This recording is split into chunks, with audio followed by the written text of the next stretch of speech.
Hello, Jonathan. How are you? Great, great. It's great to be here with you. Great to you've been such a supporter of the festival through the years. So we are using this new studio here today, which is kind of fun in terms of trying to do like a virtual red carpet. Yes, I do love the festival. It is wonderful, and every year it continues to grow. And this year it's growing, but it's just growing in a very unexpected ways. Are you excited about that? We are excited. This wasn't the festival that we thought we'd be having this year, but it's going to be fantastic. We love the content we're showing, and it was really important to us to try and give something to the community. The North Fork has been so critical in making the festival happen, and we know that people are stuck at home and starved for things to do. So when we had the choice, were we going to postpone for the year or move forward? We kind of felt like let's give our community back something and give them a show. Now, how long have you been involved with the festival? Since the beginning.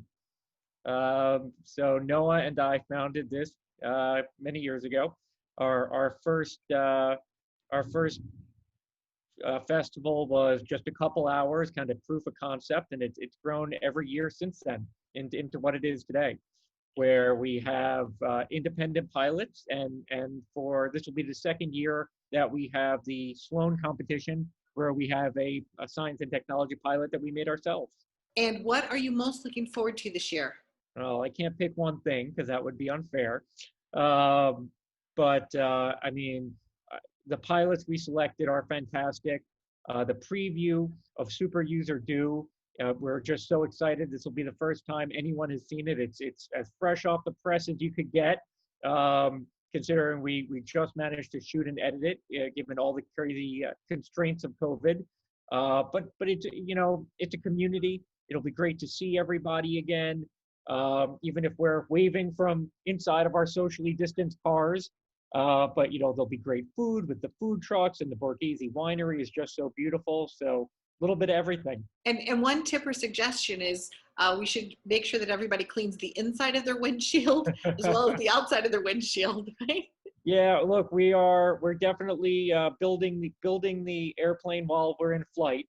So I'm sure we'll learn a lot about how to make it happen while we're doing it. But a number of festivals have gone this drive-in route, and we're trying to learn best practices and just make sure everybody is safe while they enjoy the show. Well, I know that all the filmmakers really appreciate it, as well as the fans. And so thank you for carrying on. Instead of canceling it, you're just twisting it up a little bit. You're advancing it. So congratulations for that, and for the courage, to move forward in this challenging time. I'm really, really pleased to know you, and congratulations on that. Thank you so much, and thank you for being here on the virtual red carpet with us today. Okay, be well. Bye-bye. Bye. Hello again, and welcome back. We are doing this virtual red carpet, a little different than when I got to work with you last year at North Fork. But how are things going for you? Okay, under the circumstances, but so excited about the North Fork Television Festival, and that it's happening again this year. And I think we're looking forward to the drive-in. I haven't been to a drive-in in so many years, so I'm so excited. And it'll just be fun to do a different type of event in a setting that I adore so much. I'm really looking forward to it as well. And I was saying to Jonathan, I'm excited for the fact that they didn't cancel it. That Yes. Because of sponsors like you and all of the people that put their heart and soul into this, that it is still happening. And people need something to look forward to. And Absolutely. this is the perfect thing. I mean, we're going to have good wine and good content and good people. What could be better? Are you looking forward to any particular film, or just any of the television shows this year? I think that, the lineup is impressive. I'm particularly interested in the science and technology pilot. So thrilled that the Sloan Foundation has been a supporter, and our friend Doran Weber really Yes. stepped up. Jessica Layton, who's on our public health team at Bloomberg Philanthropy, served as one of the judges and advisors. And so really excited to see what they came up with. And, just so exciting to support independent storytellers and give them an incredible platform for expression. You have always been known for your generosity and your creativity. During this challenging time, did you take on a new hobby, or did you celebrate it special yourself at all? Thanks to Noah Doyle. Yes. And David Sands, who hopefully is going to be in the audience. David is a golf pro out at Island's End, and my project this summer and also during COVID was to learn how to play golf. It is not easy, but I'm happy to say that after 10 lessons, at least I'm hitting the ball. Lovely. I'm ready to play with Noah yet, but I'm, fingers crossed, and I'm trying. It will. In a very similar story, slightly different, I decided my COVID project was to build a miniature golf course in my backyard. So miniature golf is a little simpler than golf. Mini golf I have down, and I've been playing mini golf at Drosso's in Greenport forever. And last when I was at Island's End in East Marion, we were on the putting green, and I got the ball in, and I said, I feel like I just got the ball in the nose of the clown, and I got a free game. I am very thrilled for all of you that are behind the scenes and in front of the scenes at this festival, because it really makes a difference to our communities and to the world. Now we're able to even open it up through the website and through technology. And you were talking about storytelling, and I wonder what the stories will be about this particular year and the North Fork Festival. TV's great. It's all about content. And now it seems like because of this challenging time, there are more storytellers, right? Oh, and we need the content. I mean, we do. Our emotional health has been challenged, and I think that people are been stuck at home. I think the weather, we had a great summer. We were out to do some outdoor activities, but now as the temperatures are dropping, you're inside more, and it's just, there's a demand for content.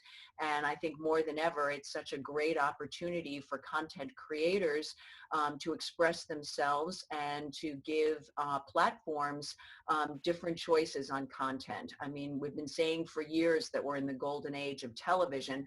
I think this has just even pushed it that much further along. And I think, in a time of crisis, we look to be entertained, we look to be educated.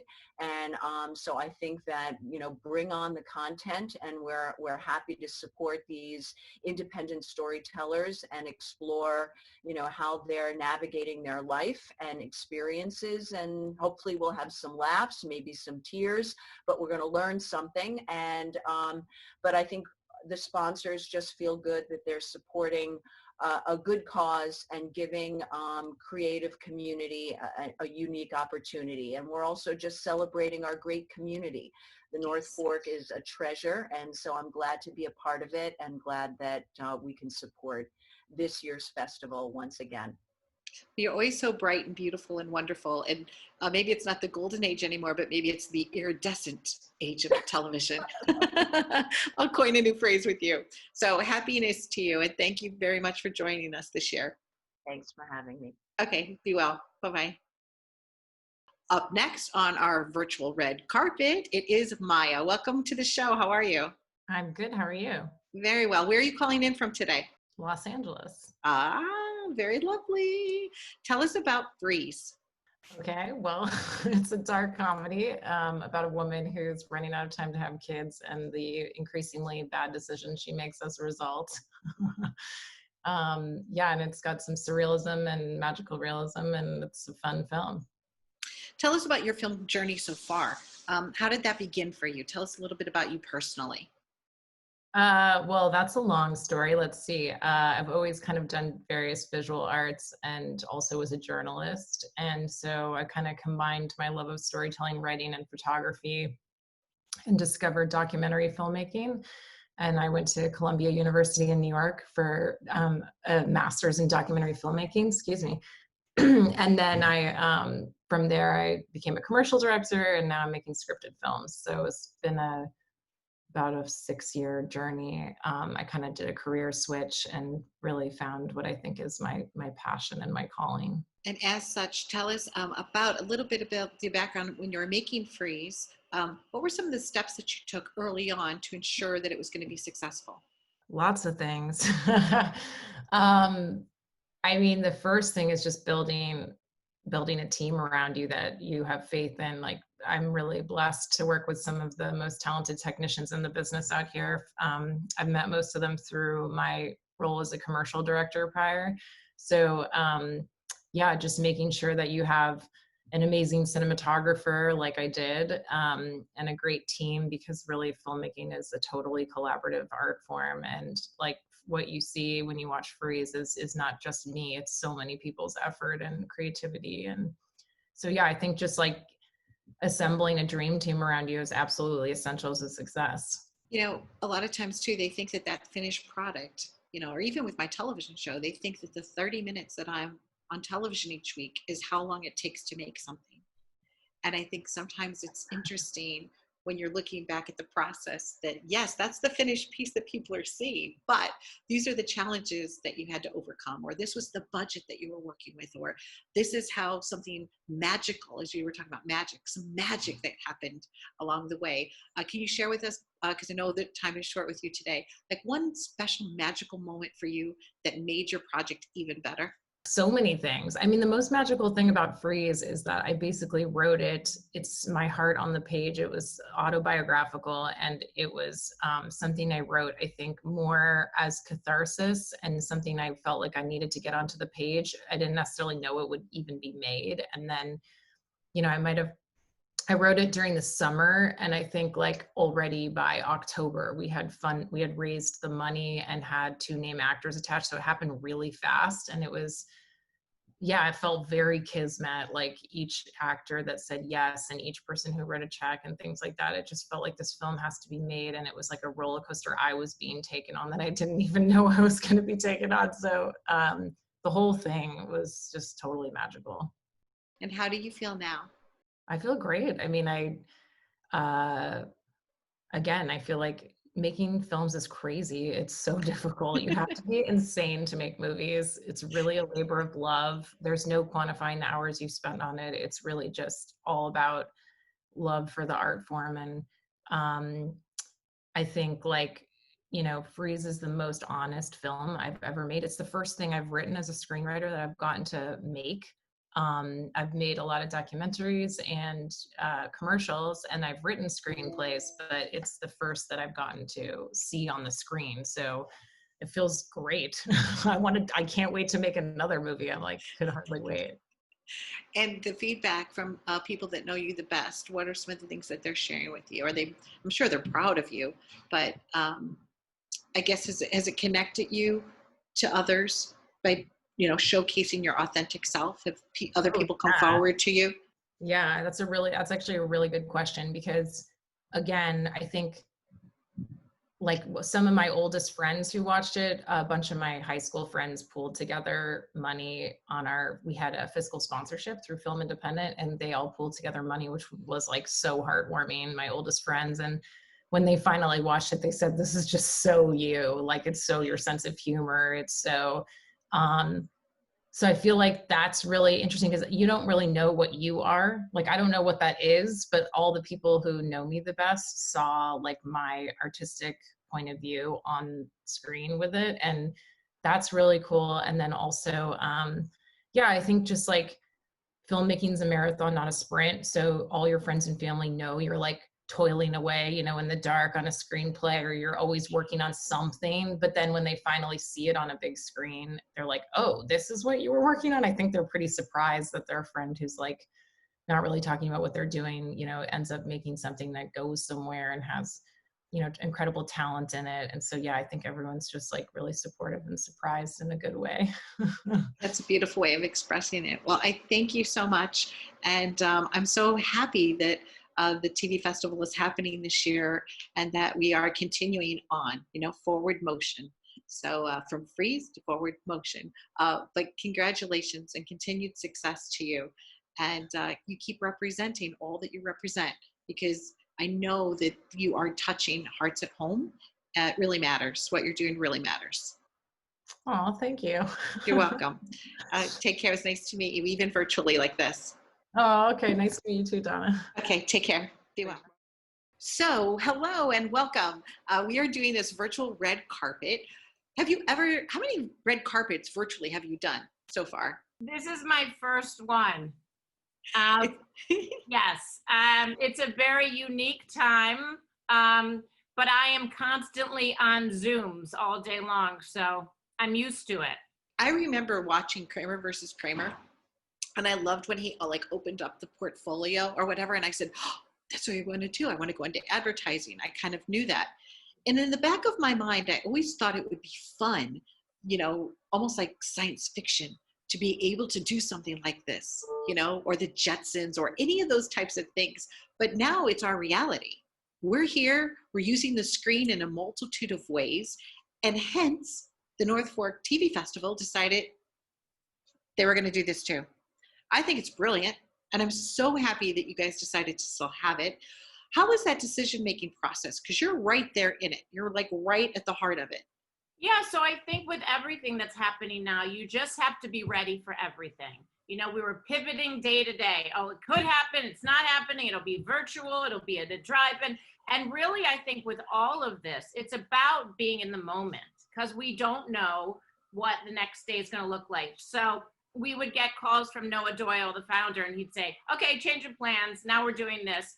But I think we landed in a really good place. I mean, COVID or no COVID, I'd be excited about going to a drive-in with food and drink. Yes. And right? Yeah, me too. I grew up in St. Louis, Missouri, and would go to the drive-in all the time with my family and have cherished memories of that. And I think it's brilliant. I think it's a really great idea. It's fun. It's going to be a fabulous experience for all of us. And I'm thinking we could even roll down the window and shout out loud, where, I've got spirit. Yes, I do. I've got spirit. How about you? And then the other cars can answer us back, Donna, you're going to start that. I'll start that. And since we have you here too, you just mentioned something about your own television journey. So can you talk to the viewers about that so that they could get to know you a little bit more personally? Yeah, so I grew up in Ohio, Cleveland, Ohio. Always had dreams of coming to New York and working in television. So I started my career at Conan O'Brien, where I was an assistant and had one of those, classic stories of getting into show business, really difficult, but I called the producer every day to try and get in there. Finally, I got my first interview at Conan, and they were like, you were good, but there's a lot of other people. I went back downstairs in 30 Rock, and I was like, I have to work here. So I ran back upstairs, took the elevator, and I said, I'll do anything. I'll do your laundry. I'll clean your office. I just need this job, and I got it. Perseverance. Didn't do the laundry or the dry cleaning, but I did one. And so then I was there for a while. Went to The View, where I was a producer. Was at Martha Stewart as a talent booker. Then I went to CNN, Piers Morgan, and now I run the celebrity booking department at Late Night with Seth Meyers. And there's joy there, right? That's got to be so much fun. It's a great place. Seth, I always say it starts from the top. So Seth and our showrunner, Mike Shoemaker, they're just warm, good people. So we always feel really supported. I think that's when you talk about that. Yeah, just being good people, surrounding yourself and having a team where people care about each other, have each other's back. When I first met Noah Doyle, and the team at North Fork, I was thinking to myself, I was like, these are just nice people. They're everyday people, family people, come and go as you care people, they weren't pretentious or, it's more like, oh yeah, I think this is cool. Do you think that's cool? Or what do you think about that? Or who's making this? Or what equipment is new? Or who's the best storyteller? So I've been having fun with even my involvement with them over the years too. It's something I always look forward to. And I was so joyful too, like you were saying, how it was back and forth. I kept calling. I'm like, hey Lee, hey, Noah, I'm like, is it happening? Are we doing it? I'm like, because you need at this time something to look forward to. And this allowed, I believe, all of us in this industry to have something to look forward to. Yeah, and I think Noah, he's the type of guys, we're talking about perseverance. Like, no is not an option. So even when I was getting involved with this, he's like, okay, we'll see you there. I'm like, I don't know if I can make that day. Oh, we'll see you there. It's that kind of just like, this is going to happen. And it was the same way with the festival. And I agree. I think to create a space where it's socially distant, it's safe, but it does feel normal-ish, feels like the right everything for this. And I think people in our line of work, in our field, are creative types anyway, and we just figure it out. We're like, okay, I'm bringing my A game. I'm bringing my best self. I'm bringing the fun, and there's going to be good food and good wine and good content. Well, that's what I was saying. Like, this could be something that keeps going, because Right. I think I love food trucks. It's going to be at the Borghese, wine.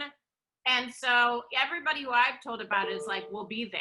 So yeah, it'll be a fun night. Well, it was nice to spend a few minutes with you. Congratulations on your continued success in your own career and on your own journey. It's been nice to spend a little bit of time with you. And it was fun to hear your story, about how you just like went up in that elevator and said, I want this job. This is me. Do you see me? I belong here. And you certainly do. So continued success. Thanks so much, Donna. Nice speaking with you. Nice to speak with you too. Be well. Bye-bye. How are you? Good. I mean, we're 4 days to go. So I'm so excited. And so I don't want to use the word proud. I need to replace that with a different word, but I guess impressed. I'm so impressed that you did this. And last year I got to interview your daughter about you on the red carpet. And this year we're doing a virtual red carpet.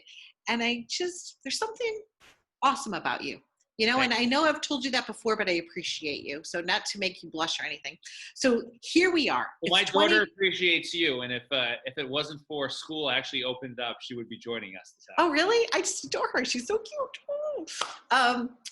So we're happening. It's doing it. We're doing it. So here we are. It's 2020 and your festival goes on, right? Yes. I love that.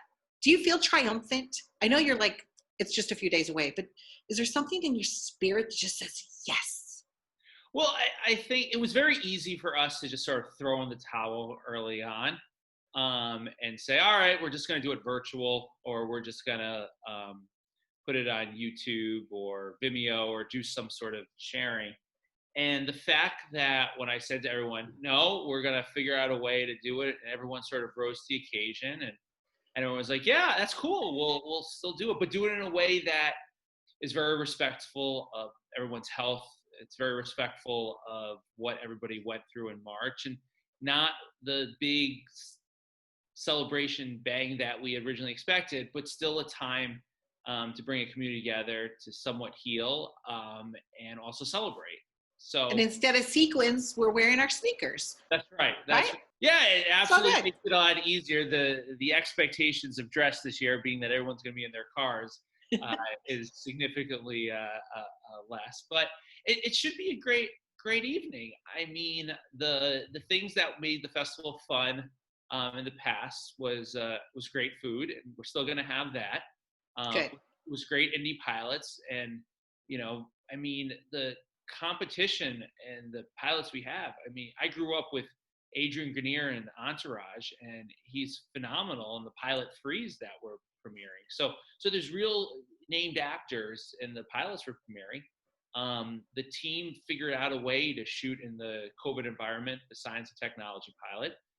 So we'll be seeing the first, 10 minutes of Super User Do. That's going to be so great. I think so. I'm super excited. I mean, I've seen some clips and it looks phenomenal. And Jeremy Sistos will be, coming right from the FBI set directly to the festival. So the fact that he also agreed to do it in person and not virtual was another huge win for the festival. Yeah, just having those special, like you said, just like ding, ding, ding, you know, and plus all the greatness of the North Fork Right. and the community coming together. Right. The secret to it all is that people just bring their best self, as we have year in and year out, and we just show up, right? Just show up. So I'm thinking about decorating my car though now. You know, I'm thinking maybe we should, like, you know, have some signs of support on it, like your favorite indie film goes here, or, you know, I love this TV pilot, right? Well, Could make it. well, we are saying that, you know, you could bring a lounge chair. So if it is warm enough, you can sit outside Okay. your car in your spray painted parking space. So maybe spend a little bit more time on finding a good blanket and lounge chair, and I think that's the best way to fest. Though, And a big styrofoam #1 finger, right? Yeah, So you no, can, like, and God willing, not an umbrella, but you know, yes, absolutely. That's where I would try to bring stuff. But like I said, if you want to spray paint "Clueless" on the front of your car, so Mr. Sistos hopefully will attract his attention. Go for it. You know, I'm not stopping you. I think it's going to happen. You know, stay tuned. I think it's going to happen. Noah, wishing you all the best. I'll Thank see you, you very Donna. soon. And thanks again for everything. Well, thank you, and thank you again for all the coverage you've given the festival, and I look forward to seeing you in person very soon. Take care. Hey guys, how are you? Great. I've missed you. I missed you too. I haven't seen you. I was thinking about you the other day because someone said, "What's the last like big thing you did?" And it was when we were in Miami. I don't know if you remember that. It was like the week before things went insane. So I do remember that, because what ended up happening is I had seen you guys and you were walking down through. We stopped at the staircase. We had that beautiful chat. We were all excited, yeah. all vivacious, looking forward to exactly what's going to be happening in 4 days from now. Yeah. And we still get to look forward to that. But yes, that was the last time that I really remember like hugging people and going, yay. What are you most excited about this festival? Well, I mean, I think I'm most excited about, you know, just giving people a sense of normalcy for an evening. I mean, it's as, you know, part of what we do is try to and like entertain. And, you know, this is one of those ways, although it's very unique. It's, you know, usually we have that nice, beautiful theater and, you know, people could sit next to one another, but a drive-in at a magical vineyard seems just as good, right? It does. And I feel like the stars are going to totally be coming out that night. It's going to be lovely. I hope so, yeah. And congratulations. You know, the whole team really put forth their best effort, which is fantastic. And I know that the fans of the festival are going to be out in droves. And how can people get an opportunity to either support you there or support you online? Well, the best place to go is our website, which is www.northfork.tv. There's a lot of information on how you could support us, how you could support the North Fork community that, you know, is obviously hurting as well.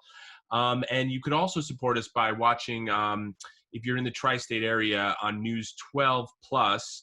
On November 7th, we're going to stream all the shows, and we're going to stream what we had there and Jeremy Sisto's interviews. So that would be a great way, if you can't make it, to watch our show. Excellent. Thank you so much as always, and happy journeys to you. And that's a wrap from the red carpet this year. Be well.